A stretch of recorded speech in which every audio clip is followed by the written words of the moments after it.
Welcome sa lahat sa video channel na ito.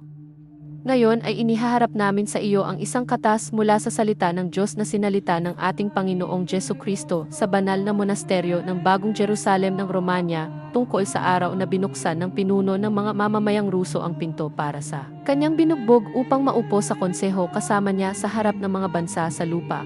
Narito ang sinasabi ko sa iyo. Ako ay tumayo sa itaas kasama ang lahat ng makalangit at makaanghel na mga kapangyarihan.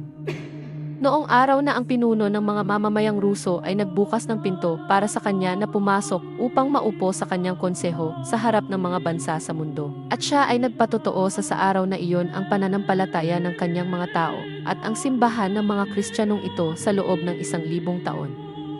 Kristiyano ayon sa tradisyon mula sa mga ama ng pasimula ng simbahan ni Kristo.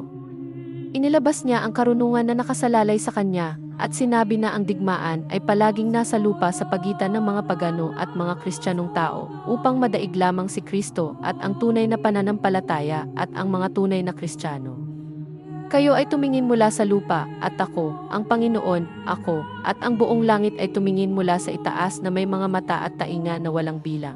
At ito ay nakasulat sa langit ng salita por salita at ito ay mababasa at maunawaan na walang digmaan ang ginawa maliban sa kanyang simbahan na si Kristo, laban sa mga bansang Kristiyano. Tulad na nangyari sa lahat ng panahon at sa lupain ng Romanya at sa simbahan ng bansang Ortodokso mula nang ipanganak ito bilang isang tao.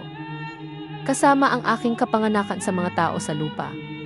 Ngayon pinili ko ang lupaing ito na laging tinatamaan, laging ipinako sa krus ng mga pagano, at itinaas ko ngayon ang aking muog na bato at ako ay lumabas mula rito ng salita sa ibabaw ng lupa at mayroon akong mga kamay na kumukuha ng tinig ng aking salita upang ilagay ito. Sa paraan ng mga pagdating ko, binubuksan ko ang aking salita sa ibabaw ng lupa at mayroon akong 70 taon ng kasaysayan ng aking salita sa apuyan ng bansang Romanian. At iningatan ko ang kasaysayang ito hanggang sa araw ng kalayaan at dinala ko ito sa itaas, at mula noon ay lumalakad ako kasama nito ang salita sa ibabaw ng lupa.